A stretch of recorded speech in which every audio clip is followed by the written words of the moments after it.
بسم الله الرحمن الرحيم ومن يغفر الذنوب إلا الله وقال تعالى إن الدين عند الله الإسلام وقال تعالى ومن يبتغي غير الإسلام دينا فلن يقبل منه صدق الله العظيم وقال رسول الله صلى الله عليه وعلى آله وأصحابه وسلم كل مولود يولد على الفطرة فأبواه يهودانه أو ينصرانه أو يمجسانه أو كما قال صلى الله عليه وسلم اللهم صل على سيدنا مولانا محمد وعلى آل سيدنا مولانا محمد وبارك وسلم اللهم صل على سيدنا مولانا محمد وعلى آل سيدنا مولانا محمد وبارك وسلم يا رب صل وسلم دائما أبدا على حبيبك خير الخلق كلهم جزا الله عنا محمدا صلى الله عليه وسلم بما هو أهله.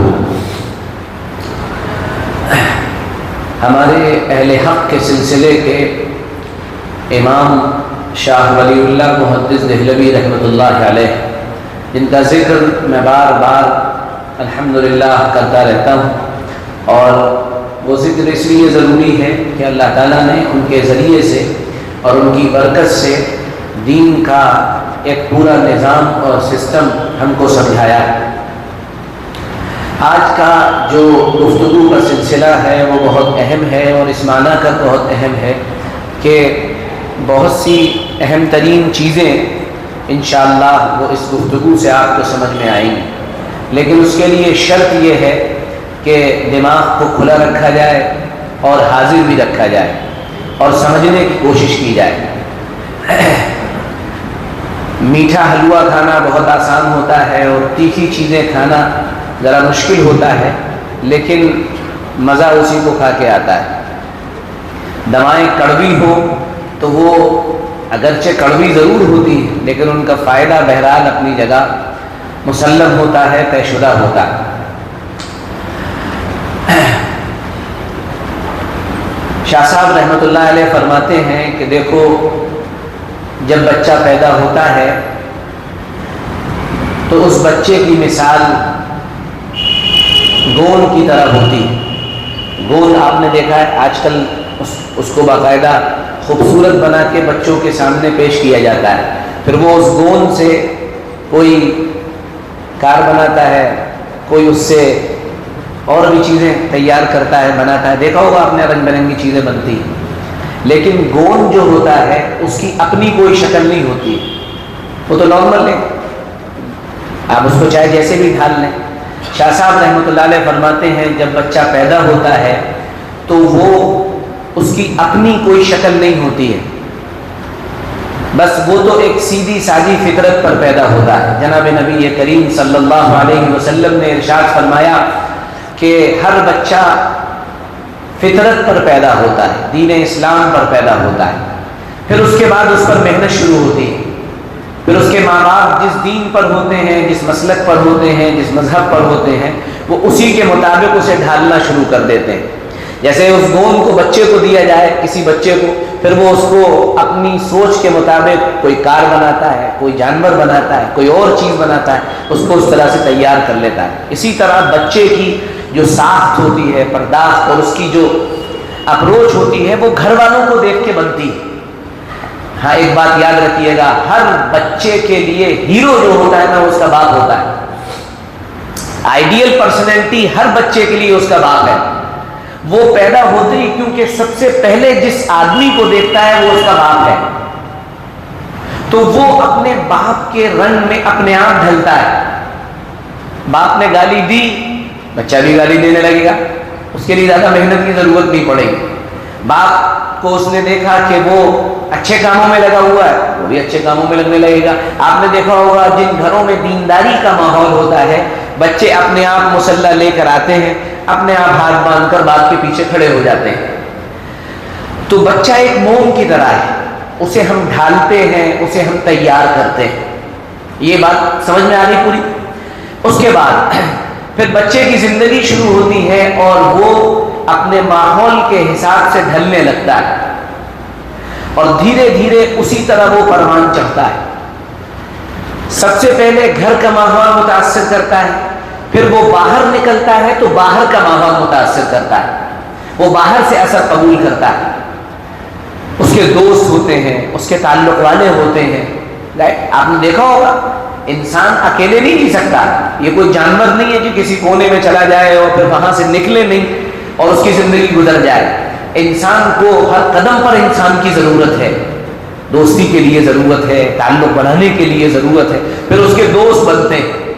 جب اس کے دوست بنتے ہیں، ہمارے یہاں ایک بڑی مزیدار بات کہی جاتی ہے اور اسے بہت فخر سے بیان کیا جاتا ہے، اور وہ بات یہ ہوتی ہے کہ جیسے میں نے ایک صاحب سے بھی کہا، میں نے کہا بھائی ماشاءاللہ آپ کے بیٹے بڑے اچھے. ہاں ان کا کوئی دوست ہی نہیں ہے. اچھا بہت اچھی بات ہے ماشاءاللہ. یہ ایلین وغیرہ ہیں، منگل گرہ پہ رہتے تھے اور وہاں سے سیدھے آئے ہیں، اس لیے ان کا کوئی دوست ہی نہیں ہے.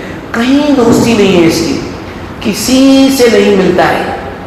اور ہمارے بچے کی جب کسی سے دوستی ہوتی ہے تو ہم اپنے بچے کے دوستوں کو بلیم کرتے ہیں، بھاگو یہاں جاؤ کرو. جب آپ بچے کے دوستوں کو بلیم کر رہے ہوتے ہیں تو آپ کو معلوم ہے آپ کیا کر رہے ہیں؟ آپ اپنے بچے کی چوائس کو ٹھکرا رہے ہیں کہ تم دو پوڑی کے انسان، تم نے کیسے لوگوں سے دوستی کر رکھی. بچے کا اگر کوئی دوست غلط ہی صحیح ہو، آپ اس کا احترام کریں، اس کا احترام کریں. اچھا بیٹا آؤ بیٹھو گھر میں، ہمارا بچہ یہاں کھیلو، آؤ بیٹھو. اور پھر اپنے بچے کو اچھائی اور برائی کی تمیز سکھائیں. یہ اچھا ہے بیٹا، یہ برا ہے، یہ جائز ہے، یہ ناجائز ہے، یہ غلط ہے، یہ صحیح ہے. اور پھر اس کو آزاد چھوڑیں. آپ بچے کو پنجرے میں بند کر کے نہیں رکھ سکتے. جب بچے کو پنجرے میں بند کر لیا اور اس کو ہر وقت ساتھ لے کے ٹہلنا ہے، کہاں جا رہے ہیں؟ بچہ ہر وقت ساتھ ہے میرے، ٹہلنا ہے، یہ کبھی نہیں ہو سکتا ہے. تو بچے کے دوستوں کا احترام. فیروز آباد کی زبان میں نہیں، کیوں بے کہتے ہیں، کیوں بے نہیں مانے گا، ہوتا ہی تو کہتے ہیں نہیں، کبھی نہیں. بچوں کے دوستوں سے احترام اور عزت کا معاملہ کریں. اس سے بچے کے اندر اعتماد پیدا ہوتا ہے. سمجھ میں آ رہی بات؟ کیونکہ بچہ ان سے متاثر ہوتا ہے. آپ نگاہ پوری رکھیں، توجہ پوری رکھیں، لیکن کبھی بھی بلیم نہ کریں بچوں کے دوستوں، کیونکہ بچہ وہاں سے متاثر ہوتا ہے. تو پہلا تاثر گھر سے، پھر اس کے بعد باہر سے. باہر دوستوں سے، ٹھیک ہے. اب دوستوں کا جو ماحول ہوگا اس کو بچہ لے گا، اس کو ایڈاپٹ کرے گا. تیسرا ماحول جو کسی انسان کو ملے گا یا کسی بچے کو ملے گا، یاد رکھیے وہ اس بچے کو ہمیشہ وہاں سے ملے گا جہاں وہ تعلیم حاصل کرتا ہے. تعلیم گاہ سے ملے گا. اب تعلیم گاہ جو ہوتی ہے وہ دو طرح کی ہوتی ہے. ایک وہ تعلیم گاہ جو ہمارا مدرسہ کہلاتا ہے، مکتب کہلاتا ہے، جہاں ہم بچے کو بیسک سکھاتے ہیں، دین سکھاتے ہیں. ایک ماحول وہاں سے ملتا ہے. ایک ماحول وہ ہے کہ بچہ اب اسکول گیا، اب اسکول سے اس کو ماحول ملا. اسکول کے بعد پھر وہ کالج یونیورسٹی گیا، وہاں سے اسے ماحول ملا. یہ سارا ماحول مل کر بچے کو جوانی تک ایک انسان بناتا ہے. اب اس پورے ماحول کے اندر جتنا دین ہوگا، جتنی تربیت ہوگی، جتنی ذہن سازی ہوگی، اتنا ہی آپ کا بچہ دھیرے دھیرے مضبوط ہوتا چلا جائے گا. یہ بالکل یقینی بات ہے کہ بے دینی کے ماحول میں بھی بچ وہی پاتے ہیں بچپن میں جن کی ذہن سازی ہو چکی ہوتی ہے. یہ یاد رکھیے گا، وہی بچ پاتے ہیں. ہمارا خوب تجربہ ہے، وہی بچے ہیں. تو اب یہ 3 اسٹیجز ہیں جہاں پر ہم بنتے ہیں. پھر ہم 25 سال سے 40 سال تک کے ہو جاتے ہیں. پھر عمر کا ایک سلسلہ شروع ہوتا ہے جہاں پر ہمارا زوال شروع ہوتا ہے، ٹوٹ پھوٹ شروع ہو جاتی ہے. اس پورے مرحلے میں جو بات سمجھنے اور سمجھانے کی ہے اسے بس وہی بات لے جائیے گا اپنے ساتھ. شاہ صاحب فرماتے ہیں کہ انسان کی زندگی کے پچھلے دور یعنی اس کے ماضی اور اس کے پاسٹ کا اثر اس کی اگلی زندگی پر پڑ کے رہتا ہے. ہونا ہی ہونا ہے، طے شدہ ہے. ایسا نہیں ہو سکتا کہ پچھلی زندگی کا اثر نہ پڑے اس کے اوپر. یہ تقریباً ناممکن ہے. اور وہ عجیب مثال، دو مثالیں پیش کرتے ہیں، وہ بڑی عجیب مثالیں، ان دونوں کو سمجھیے گا۔ وہ یہ فرماتے ہیں کہ انسان کی زندگی میں جو عمل کا سلسلہ ہے وہ ایک چین کی طرح ہے، وہ ایک چین کی طرح ہے۔ چین کی ہر کڑی دوسری کڑی سے ملی ہوئی ہوتی ہے۔ ہم اپنی موٹر سائیکل کی چین دیکھیں، سائیکل کی چین دیکھیں تو چین کا ہر حصہ دوسرے حصے سے کنیکٹڈ ہے۔ اگر بیچ میں کوئی کٹ لگا تو پھر وہ چین نہیں رہے گی۔ اسی طرح انسان کی پچھلی زندگی کے اعمال وہ اگلی زندگی سے کنیکٹڈ ہیں اور جڑے ہوئے ہیں۔ پچھلی زندگی میں برائی کا ماحول تھا، گندا ماحول تھا، خراب ماحول تھا، تربیت نہیں ملی، دوست اچھے نہیں ملے، کالج اچھا نہیں ملا، اسکول اچھا نہیں ملا، یہ بگڑ کر ایک برائی کا پورا خمیر تیار ہو گیا۔ اب اس کو لانا، اس پر محنت کرنا، اس کو سمجھانا، یہ بہت بڑا کام ہے، یہ بہت بڑا کام ہے، یہ پہاڑ توڑنے کے برابر ہے، یہ بڑی مشکل سے ٹوٹتی ہیں چیزیں۔ ایک آدمی آپ اس کو دین کی محفل میں لائیں گے، وہ اوب جائے گا، کہے گا یار کہاں پھنس گئے۔ ایک مرتبہ ایک ہمارے بڑے اچھے ملنے والے ہیں، مطلب ڈاکٹر ہیں، وہ یہاں آئے اور وہ تو ہم تو رونے دھونے والے لوگ ہیں، اپنا روتے ہیں بھائی، اپنے دکھڑے اللہ کو سناتے ہیں، تو یہاں رونا دھونا ہوا تو ہمارا ایک دوست ساتھی ہے، بہت پرانا ساتھی ہے ہمارا، وہ لے کے آیا تھا۔ تو وہ کہنے لگے یار ساری باتیں مولانا صاحب میں بڑی اچھی لگی، لیکن وہ روتے کیوں ہیں اتنا یار، یہ رونے کی کیا ضرورت؟ تو اس نے کہا بھائی روتے اس لیے ہیں کہ اللہ سے معافی مانگے، روتے اس لیے ہیں کہ اللہ کے سامنے ہاتھ پھیلائیں، اپنے دکھڑے روئے اس لیے جاتا ہے کہ نہیں، وہ ساری چیزیں تو اللہ نے طے کر رکھی ہیں پہلے سے، وہ تو تقدیر میں تھے، تو پھر رونے کا کیا فائدہ؟ اب ایک الگ سوال ہے، اس کا تو جواب دوسرا ہے، لیکن میں اس وقت اس کو نہیں چھیڑوں گا۔ تو ایک ذہن یہ بھی ہوتا ہے، یہ ٹوٹنا بڑا مشکل ہے، بہت مشکل سے جا کے ٹوٹتا ہے۔ اب سوال یہ پیدا ہوتا ہے ٹوٹتا بھی ہے یا نہیں ٹوٹتا؟ شاہ ولی اللہ فرماتے ہیں اس کو اور سمجھو، وہ یہ فرماتے ہیں کہ جیسے تم نے چٹائی دیکھی ہے، چٹائی آپ نے دیکھی ہوگی، گرمیوں میں یہاں بھی بچتی ہے چٹائی، وہ چٹائی جو ہے، وہ چٹائی کی جو گویا کہ سیکھیں ہوتی ہیں اندر، وہ ایک دوسرے سے جب جڑتی ہیں تو ان کو بہت باریک دھاگوں سے جوڑا جاتا ہے، باریک دھاگوں سے جڑی ہوئی ہوتی اور بہت باریک دھاگے ان کو کنیکٹ کیے رہتے ہیں۔ شاہ ولی اللہ فرماتے ہیں کہ یہ پچھلی زندگی اور اگلی زندگی یہ جیسے چٹائی کنیکٹڈ ہے، یہ اس طرح ایک دوسرے سے کنیکٹڈ ہے، جڑی ہوئی ہے۔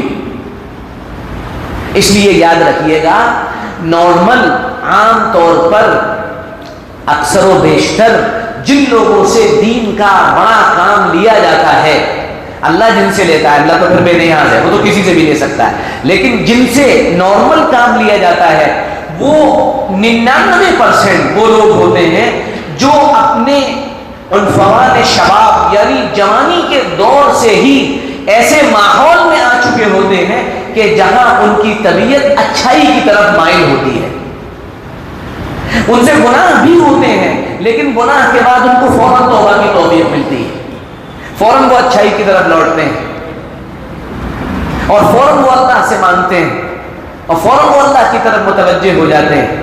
تو ان کی اچھائی کی جو چین ہے وہ کبھی ٹوٹتی نہیں ہے، وہ جڑی ہوتی ہے، اس لیے ان کی آگے کی زندگی کا عمل اچھا ہوتا چلا جاتا ہے اپنے آپ۔ اور جو ایسے بیک گراؤنڈ سے آئے جہاں برائی ہے، جہاں یعنی اچھا ماحول نہیں ہے، تو وہ اکثر و بیشتر نارمل حالات میں اچھی طرف نہیں آ پاتے ہیں۔ اب سوال پھر بھی واقعی ہے، کیا بری زندگی جینے والا، برے ماحول میں پلنے والا، بری جگہ پروان چڑھنے والا، کیا وہ بدل سکتا ہے؟ کیا اس کے اندر تبدیلی آ سکتی ہے؟ شاہ صاحب فرماتے آ سکتی ہے۔ یہ جو سلسلہ ہے برائی کا، کیا یہ ٹوٹ سکتا ہے؟ شاہ صاحب فرماتے ٹوٹ سکتا ہے، تین طریقوں سے ٹوٹتا ہے۔ نمبر 1، شاہ صاحب فرماتے ہیں یہ طریقہ ٹوٹتا ہے، یہ سلسلہ ٹوٹتا ہے بڑھاپے میں جا کے، جب ہاتھ پیر ڈھیلے ہو جاتے ہیں نا۔ جیسے ایک شیر تھا، تو شیر جو ہے وہ بالکل خاموش ہو کے ایک جگہ بیٹھ گیا، سب نے آ کر پوچھا سرکار خیر تو ہے، آپ بہت بزرگ آج کل نظر آ رہے ہیں۔ کہہ نہیں جی بس اب ہم نے توبہ کر لی، ہم بہت بزرگ ہو گئے. کہ توبہ کر لی مطلب کہ نہیں اب شکار وکار کچھ نہیں کریں گے، اب ہم خاموشی رہیں گے، ایسی زندگی گزاریں گے. کہ حضرت آپ تو شیر ہیں، آپ شکار نہیں کریں گے تو جئیں گے کیسے؟ کہ نہیں چونکہ اب عمر بہت زیادہ ہو گئی ہے، بس اب اس لیے ہم نے کوئی فیصلہ کر لیا ہے کہ اب ہم اچھی زندگی جئیں گے. تو جب آدمی بوڑھا ہوتا ہے، جب ٹانگیں ہلنے لگتی ہیں، ہے نا، جیسے کہا نا کہاں پہ ٹانگ رہی ہیں، جب یہ ہو جاتا ہے تو پھر انسان جو ہے وہ کہتا ہے کہ نہیں بھائی اب یار ایسا ہے کہ بھائی اب توبہ کرو اور اللہ کی طرف متوجہ ہو جاؤ. تو پھر اس کا وہ برائی کا سلسلہ ٹوٹتا ہے اور وہ پھر اللہ کی طرف متوجہ ہو جاتا ہے، اور پھر اللہ اس کو توفیق دیتے ہیں کہ وہ ڈسکنیکٹیوٹی پچھلی زندگی سے پیدا ہوتی ہے اور اچھی زندگی اسے مل جاتی ہے. اسی لیے جناب نبی کریم صلی اللہ علیہ وسلم نے ارشاد فرمایا اللہ تعالیٰ کو جو لوگ سخت ناپسندیدہ ہیں ان میں بوڑھا زانی بھی اللہ کو بہت ناپسند ہے. بھائی اس عمر میں بھی زنا کر رہا ہے. ارے بات سمجھ میں آ رہی ہے؟ ایک طریقہ. نمبر 2، شاہ صاحب فرماتے ہیں کبھی کبھی یہ سلسلہ ٹوٹتا ہے، انسان کو کچھ بڑے کاموں کی توفیق مل جاتی ہے. مثال کے طور پر آدمی کو حج کی توفیق مل گئی، اب وہاں پہنچ گیا. شاعر نے کہا نا تیری رحمتوں کا دریا سرعام چل رہا ہے، مجھے بھیک مل رہی ہے، میرا کام چل رہا ہے. یہ خواجہ صاحب کے بارے میں نہیں ہے. کبھی آپ نے خواجہ معین الدین چشتی آپ کو کچھ دے رہے ہوں، یہ سب مغالطہ مت پالیے گا، یہ سب بیکار کی باتیں ہیں، ان سب چکروں میں مت پڑیے گا، یہ تو عقیدے کی خرابی ہے. ہم اس کو اللہ کی طرف منسوب کر رہے ہیں کہ اللہ تیری رحمتوں کا دریا ہے، سرعام چل رہا ہے. طواف آپ نے دیکھا ہے، طواف میں جب آدمی چکر لگاتا ہے تو یہ بالکل ایسے ہے جیسے واشنگ مشین میں کپڑے گھوم رہے ہیں، اور کپڑے گھوم کر کیا ہوتے ہیں، دھل جاتے ہیں، صاف ہو جاتے ہیں، بہترین ہو جاتے ہیں، اور پھر وہ باہر نکلتے ہیں تو سفید ہو جاتے ہیں. تو وہ چکر لگا رہا ہے، اب وہ پاک ہو جا رہا ہے. لیکن یہ بھی یاد رکھیے گا کچھ بد نصیب ایسے بھی ہوتے ہیں، اور اللہ ایسی بد نصیبی سے ہماری حفاظت فرمائے کہ وہ وہاں جا کے بھی محروم رہتے ہیں. مگر وہاں بھی محروم رہ گیا تو پھر ملے گا کہاں اسے؟ اللہ ہماری حفاظت فرمائے. وہاں بھی اگر محروم رہ گیا تو ملے گا کہاں سے؟ جہاں رحمتوں کا دریا بھی سمندر پورا کا پورا بہ رہا ہے، وہاں بھی کوئی محروم رہا تو پھر تو وہ محروم ہے. جیسے شب قدر میں کوئی محروم رہ گیا تو بھائی اب کہاں ملے گا اسے؟ یہ یہاں بھی محروم ہے تو پھر کہاں ملنے والا ہے؟ اس لیے اس بات کا خاص اہتمام کرنا چاہیے کہ انسان ان رحمت کی گھڑیوں سے، ساعات سے محروم نہ رہے. امام راضی نے یہ قول نقل کیا ہے، اثر کے طور پر نقل کیا ہے، الا ان لربکم فی کل دہر نفحات، سنو ہر دور میں اللہ کی طرف سے کچھ ربانی ہوائیں چلا کرتی ہیں جو ایسی ہوتی ہے کہ جو ان کے سامنے آ جاتا ہے، جو ان کی گویا کہ زد میں آ جاتا ہے، اس کا کام بن جاتا ہے. تو اس وقت اللہ کی رحمتیں متوجہ ہیں، اللہ دے رہا ہے. قبیلہ کلب کی بکریوں کے بال کے برابر مغفرت بڑھ رہی ہے. آ جاؤ، نماز پڑھ لو، روزہ رکھ لو، سجدے کر لو، مانگ لو، جو کر لو، ملے گا ملے گا ملے گا. جی بس میرے پاس تو ٹائم نہیں ہے کیونکہ مجھے اس وقت یہ میرا ٹائم جو دوستوں کے ساتھ بیٹھنے کا ہے نا، اس وقت میں نہیں آ سکتا ہوں، بہت اہم وقت ہے میرا، یہ چائے پینے کا وقت ہے میرا، اس وقت چائے پیتا ہوں. اب یہ انسان کی اپنی ذاتی محرومی ہے، اللہ ہماری حفاظت فرمائے. تو یہ محرومی بڑی محرومی ہے، اللہ مجھے بھی اور آپ کو، پوری امت کو اس سے محفوظ فرما لے. ٹھیک ہے. اب بیت اللہ کا طواف کیا، طواف کرنے کے بعد بھی محروم رہا، یہ بڑے ڈرنے کی بات ہے.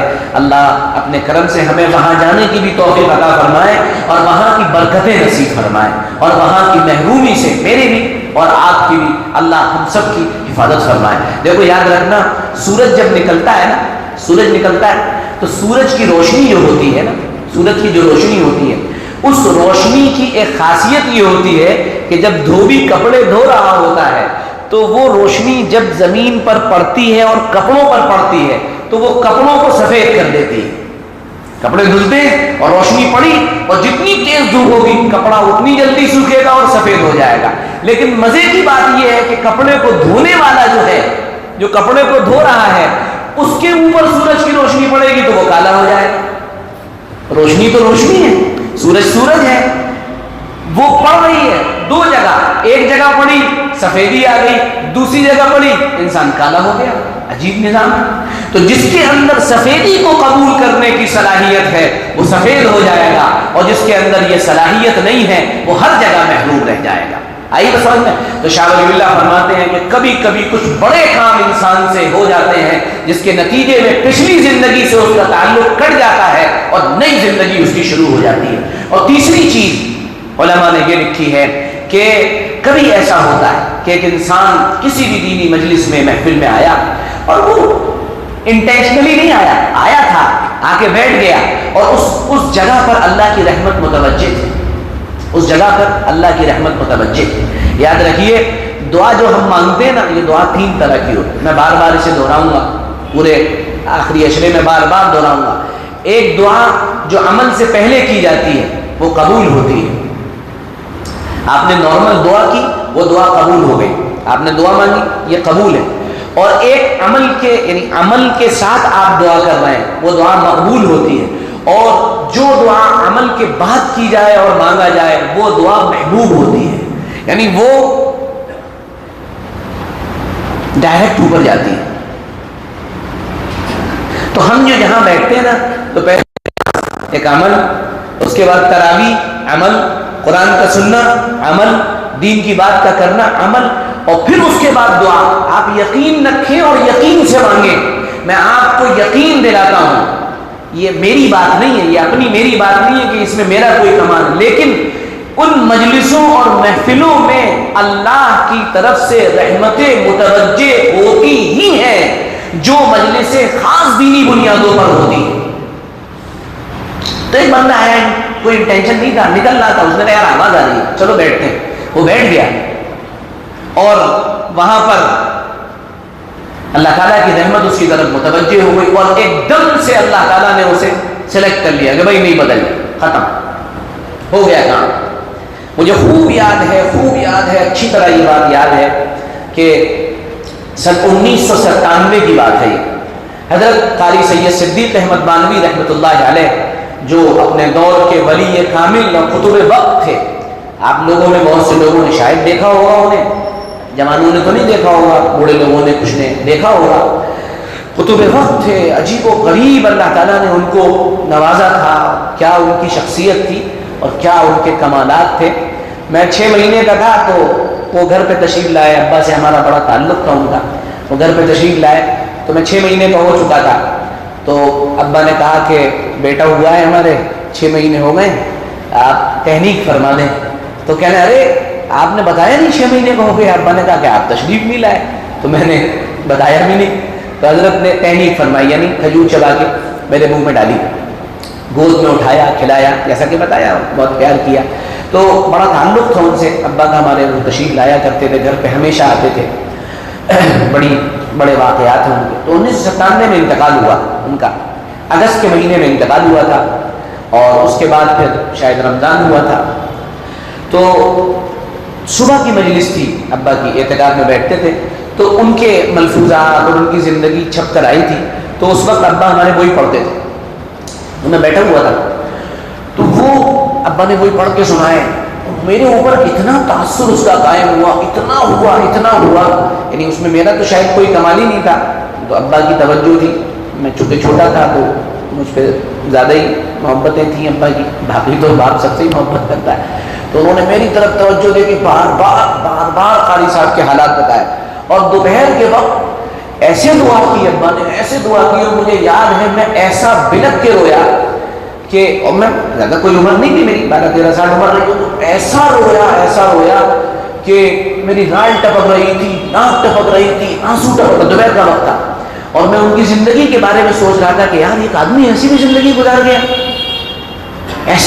گزار گیا، تو کوئی انٹینشن نہیں تھا، آ کے بیٹھ گئے، 12 سال کا بچہ کیا ہوتا ہے، بیٹھ گیا، اسے کیا معلوم، لیکن وہ ابا کی ہمارے توجہ تھی۔ اور میں چونکہ چھوٹا تھا، کھیل کود، شرارتیں، یہ جو ہوتی ہیں بچوں کے اندر عام طور پر ہوتی، لیکن میں یہ تو نہیں کہتا ہوں کہ مجھے کوئی سلیکٹ کیا گیا، چنا گیا، لیکن یہ بات ضرور ہے کہ اس دن کے بعد سے گیئر چینج ہوا زندگی کا، کہ نہیں بھائی نہیں، زندگی اس لیے نہیں ملی ہے کہ ہم ایسے گزاریں، اور پھر اس کے بعد جو ہے ایک ارادہ بنا، ایک عزم بنا کہ نہیں بھائی اب انشاءاللہ محنت کرنی ہے، کوشش کرنی ہے۔ تو یہ اپنے تعلق سے نہیں بتا رہا ہوں، نارملی ایک بات بتا دیں. ایک آدمی آیا، بیٹھ گیا، ایک مجلس تھی، محفل تھی، اور وہ جیسے کہا جائے اللہ کی نگاہ اس پر پڑی، اب پڑھنے کے بعد اس کا انتخاب ہوا، ایک سلیکشن ہوا، اس کو چن لیا گیا کہ بھائی یہ ہمارا ہے.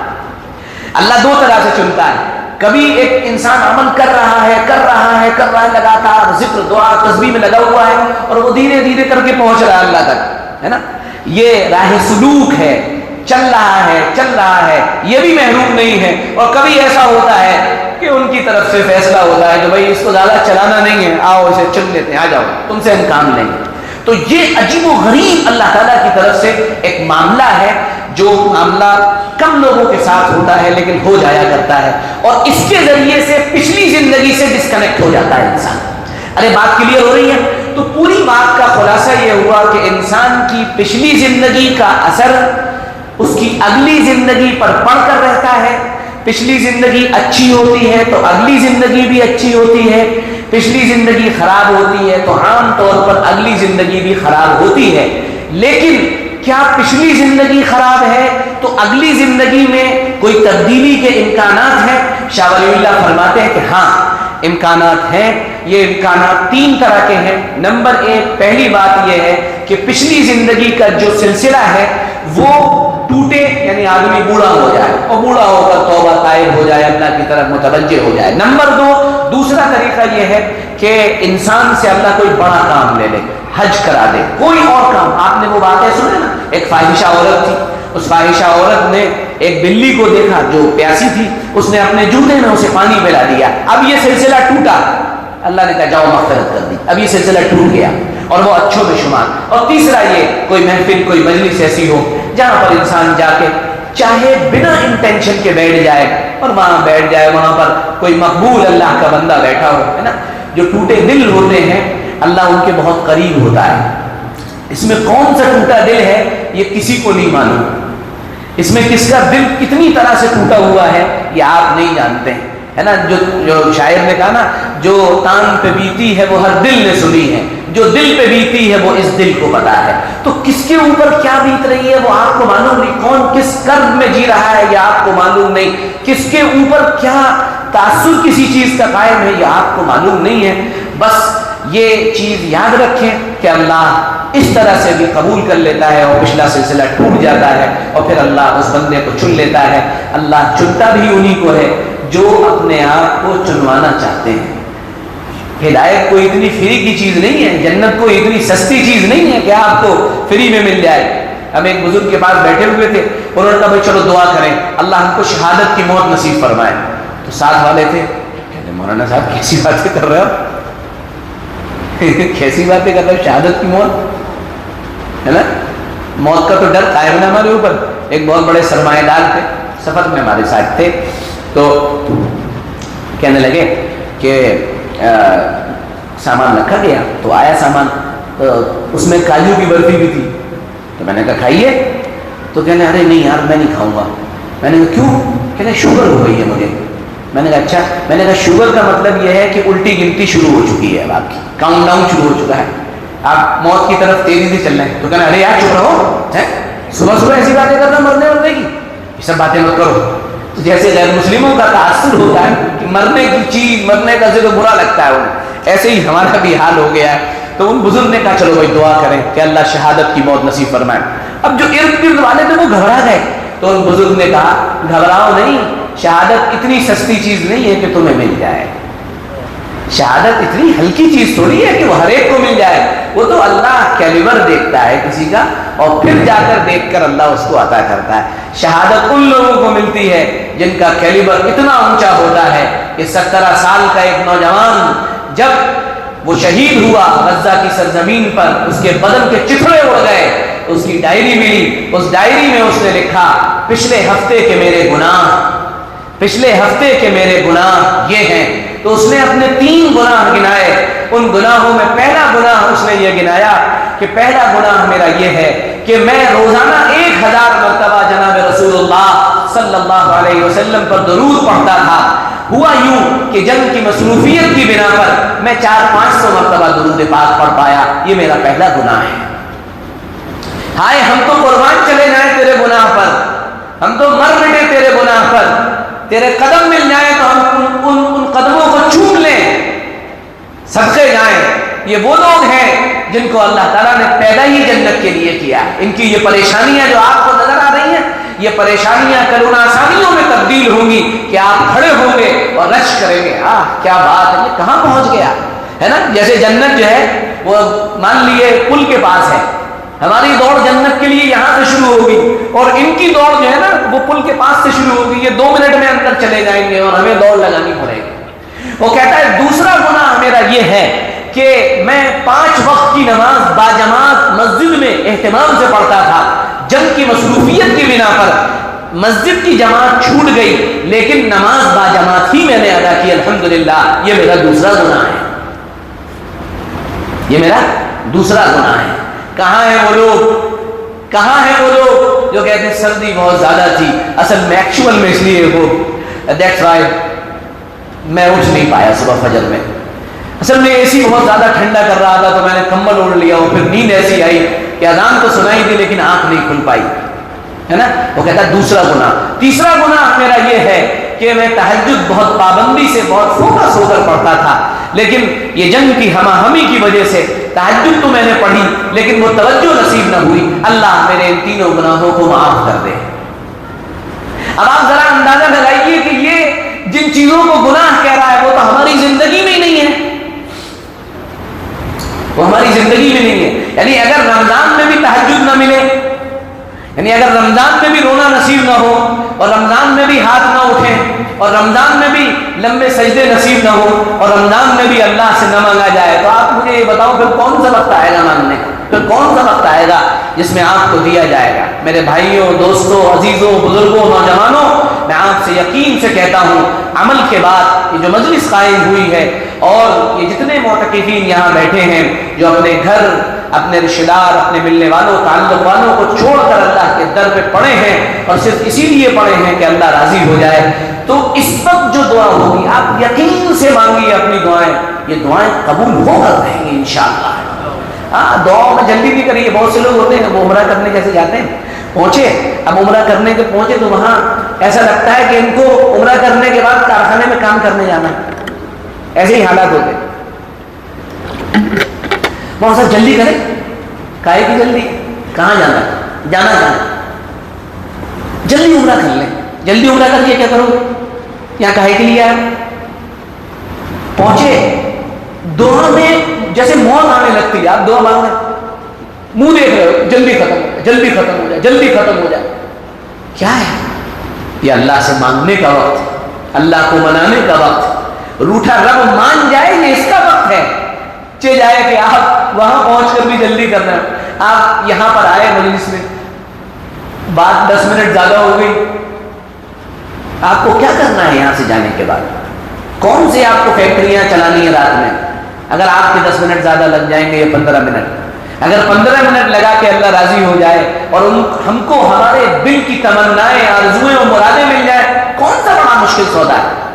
اس لیے روٹھے رب کو منائیے اور اس نوجوان کا واقعہ یاد رکھیے، اور جتنے اعتکاف میں بیٹھے ہوئے حضرات ہیں میں ان سب سے گزارش کروں، باقی تو سب سے ہے کہ وہ تلاوت کے علاوہ کم از کم 500 مرتبہ درود پاک روزانہ پڑھنے کا اہتمام کریں، کم سے کم 500 مرتبہ روزانہ درود پاک کا اہتمام کریں، اس کی بڑی برکتیں ہیں۔ اللہ ہمیں اعمال کرنے کا ذوق و شوق عطا فرمائے، اپنے سے مانگنے کا ذوق و شوق عطا فرمائے، اور اللہ ہم رو نہ سکیں تو کم سے کم رونے کی شکلیں بنا دیں، اللہ اسی کی توفیق عطا فرما دے۔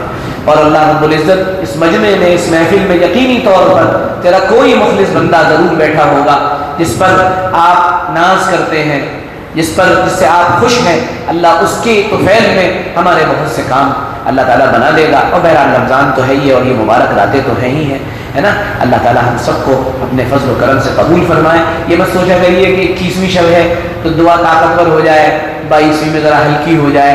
بھائی بعض علماء کا قول یہ 10 راتیں مبارک، بعض علماء کے قول کے مطابق 10 راتیں مبارک ہیں، ان مبارک راتوں میں اللہ سے مانگنا ہے، اللہ ہمیں اس کی توفیق عطا فرما دے۔ وآخر دعوانا الحمد للہ رب العالمین۔